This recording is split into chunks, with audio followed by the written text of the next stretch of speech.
sur plus que 1, 2 ou 3 ans. Une autre petite question qui est liée à ça. Lorsqu'on parle d'activité solaire, on raisonne dans tout le spectre, parce qu'apparemment on raisonne en termes d'énergie, mais là, est-ce qu'on j'expliquais. C'est vraiment ce que j'expliquais. C'est-à-dire que dans la façon dont c'est pris en compte, c'est essentiellement sur le flux total d'énergie. Et on ne différencie pas le visible, et en particulier l'ultraviolet, qui est quand même peut-être un peu plus compliqué dans le détail. On va le faire. C'est-à-dire que par exemple, dans le modèle de climat de l'IPSL, de l'Institut Pierre-Simon-Laplace, on a une représentation de la stratosphère avec 40 niveaux verticaux.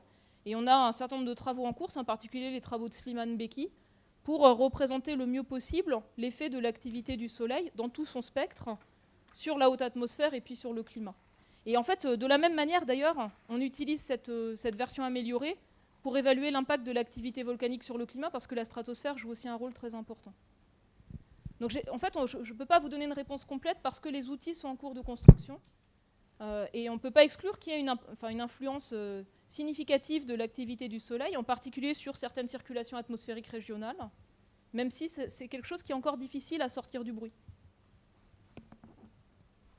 Oui, bonjour, c'est le deuxième exposé que j'écoute de votre part. Je suis vraiment émerveillé par votre qualité pédagogique et votre sens de la nuance. Je voudrais profiter de vos qualités pédagogiques. Je suis un béotien des isotopes. Oui. Est-ce que vous voulez bien revenir sur les deux images ou l'image que vous avez montrée? L'introduction ? Oui. Et c'est parce que je suis étonné, mais vous allez m'expliquer pourquoi. Je ne connais pas les isotopes. Pourquoi sont-ils tous négatifs sur l'axe de droite comme sur l'axe de gauche? Ils sont négatifs parce que donc, la définition, c'est le rapport oxygène 18 sur oxygène 16 dans notre échantillon, par rapport à une valeur de référence qui est celle en moyenne dans l'eau de mer. Donc par construction, on dit dans l'eau de mer, où on a 2000 sur 1 million de molécules qui ont un oxygène 18, oui. On va dire ça c'est notre valeur 0 finalement. Et dans la vapeur d'eau, on a toujours moins d'isotopes lourds que dans l'eau de mer, et dans les précipitations, du coup, on en a aussi moins. Donc c'est pour ça en fait on est sur une unité avec des valeurs négatives. Quand on est par exemple aujourd'hui en Antarctique, par exemple, pour le deutérium, on en a 2 fois moins que dans l'eau de mer. Ça veut dire qu'on est à moins 500 pour 1000 en deutérium. Oui. Bon, ça, c'est vraiment l'unité qu'on utilise. D'accord. J'ai passé sur cet aspect-là parce que... Oui, j'ai jamais fait attention que c'était toujours négatif. Merci beaucoup. Sinon, on pourrait mettre des parties par million, mais ce serait moins agréable à manipuler. Francisco Mendonça du Brésil. Moi, je vous félicite aussi de la présentation. C'était très intéressant.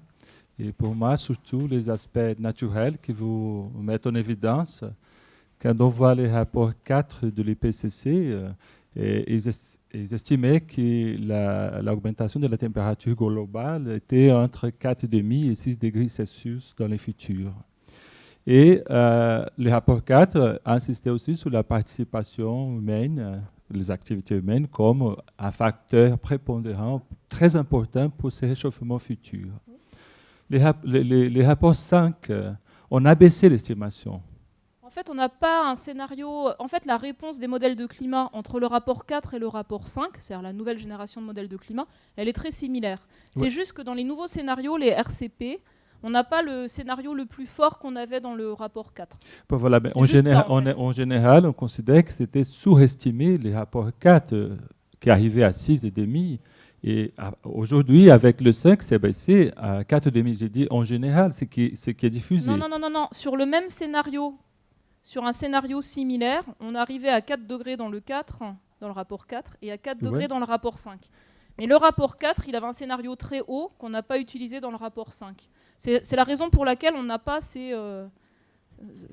on a une gamme en fait de projections un petit peu différente. Mais on considère aussi qu'on a amélioré les analyses, les données, tout cela, et peut-être on arrive à avoir plus de confiance à ces résultats aujourd'hui, parce qu'on avance autant que recherche, connaissance. En fait, moi je dirais autrement, ce que je trouve très frustrant peut-être, mais en même temps très solide, c'est que depuis les années 80 finalement, avec des modèles de climat qui au début étaient très grossiers et qui présentent en fait de plus en plus de processus et d'interactions, on arrive à des ordres de grandeur assez similaires, et je pense que ça veut dire que l'énergétique globale du système climatique, on la comprend mieux. Et dans le rapport 5, ce qui me frappe aussi, c'est qu'on a parfois plus de cohérence dans les résultats à l'échelle régionale, par exemple pour les changements de précipitations. Pour moi, ça, c'est l'évolution majeure. Bon, voilà, quand on voit à l'échelle régionale et locale, moi, pour l'Amérique du Sud, les études montrent, comme vous avez constaté pour le Groenland, qu'il y a une différence importante entre l'échelle régionale et l'échelle globale. Mais la question est, comme on a bien avancé pour la connaissance de ces estimations, comment est-ce que ça se passe par rapport aux impacts de l'activité humaine, c'est-à-dire c'était très très important dans le rapport 4, mais comment est-ce que ça se passe maintenant? Parce que par exemple, quand on voit votre présentation qui était brillante, on accentue les actions des phénomènes naturels. En fait, tout va dépendre de la région que l'on regarde. La conclusion du rapport du chapitre détection et attribution de la R5, elle est claire. Elle est qu'on détecte sans ambiguïté une influence humaine dans le système climatique à l'échelle globale et que l'attribution de la part liée aux activités humaines du réchauffement, c'est à peu près celui qui est observé à l'échelle globale. Ensuite, on le détecte dans le cycle de l'eau dans certaines régions, une augmentation des précipitations, d'ailleurs dans la région arctique par exemple, une augmentation dans certaines régions des événements de forte précipitation, en cohérence entre simulation et observation récente. On attribue aussi à l'influence de l'homme sur le climat des choses qui n'étaient pas attribuées précédemment, sur le recul de la banquise, la fonte des neiges, le recul de certains glaciers, la montée du niveau des mers. Donc moi je dirais que le constat s'est affiné. Par contre, parfois, on a des séries temporelles courtes, je pense aux précipitations tropicales, 50 ans souvent, une variabilité interannuelle ou décennale très forte, et là on est à la limite de détection dans de nombreuses régions. Et puis ensuite, moi la question qui me préoccupe le plus, donc ça c'est une question importante qui est de donner sens à ce qui a été observé. C'est-à-dire est-ce qu'on détecte déjà un changement ou pas? Et les séries longues, elles sont importantes pour ça. On a la chance de les avoir au Groenland, on ne les a pas partout. Le deuxième volet, c'est comment on utilise les projections. C'est-à-dire les projections, c'est un calcul de modèle où on n'a que les rejets de gaz à effet de serre et les particules de pollution. On n'a pas les éruptions volcaniques, on n'a pas l'activité du soleil. Et on ne sait pas toujours quels sont les défauts des modèles de climat pour la variabilité, les mécanismes de variabilité d'une région donnée. Donc pour moi, en fait, aujourd'hui, la question, c'est comment on tire parti de ce qu'on connaît des climats réels passés, comment on combine ça avec les projections, et je pense que les ordres de grandeur, ils sont corrects, pour arriver à fournir à la société une information fiable sur l'ordre de grandeur des variations plausibles, compte tenu de celles qu'on a connues, et puis des projections d'évolution à venir. Parce que finalement, la décision dans un contexte de changement climatique, c'est une décision dans un contexte d'incertitude. Et je pense que c'est à nous de fournir une estimation la plus fine de toutes les incertitudes, pour ne pas conduire à une mauvaise adaptation. Je sais pas. Ah oui. Et ça marche? Ouais. Panagiotis Maëras, ici. Ah oui. Ici. Panagiotis Maëras de l'Université de Thessaloniki, Grèce. L'année 2012, qui était l'année de la fonte maximale de la glace, avait des répercussions très très importantes sur la Grèce. Durant cette année, à partir du mois de mai jusqu'au mois de novembre, on avait en Grèce des températures très très élevées, jamais observées auparavant en Grèce, surtout surtout concernant la durée et l'intensité. Est-ce que vous avez une idée des facteurs principaux de cette fonte maximale? Parce que, à mon avis, sont les mêmes concernant les températures. Alors, un facteur, donc c'est un événement très ponctuel qui a causé vraiment cette fonte record. Par contre, l'été 2012, le printemps et l'été 2012 du côté du Groenland, c'était marqué par une anomalie de l'oscillation nord-atlantique d'été assez spectaculaire et qui a probablement préconditionné pour qu'on ait cet événement météorologique particulier. C'est-à-dire que ça a permis d'avoir un transport depuis les régions tropicales jusqu'au Groenland, ce qui est assez exceptionnel. Donc, à mon sens, peut-être que la chose à regarder, c'est les modes de variabilité type régime de temps et oscillation nord-atlantique. Et après, la question qu'on peut se poser, c'est est-ce qu'on détecte une évolution un peu exceptionnelle? Pour l'oscillation nord-atlantique d'été, on a une évolution depuis 20 ans qui semble assez exceptionnelle. Est-ce qu'elle est liée à l'impact de l'homme sur le climat ou pas? Je ne sais pas. C'est-à-dire que les modèles de climat ne simulent pas une variabilité aussi forte. Donc on n'a pas une réponse claire à ce jour.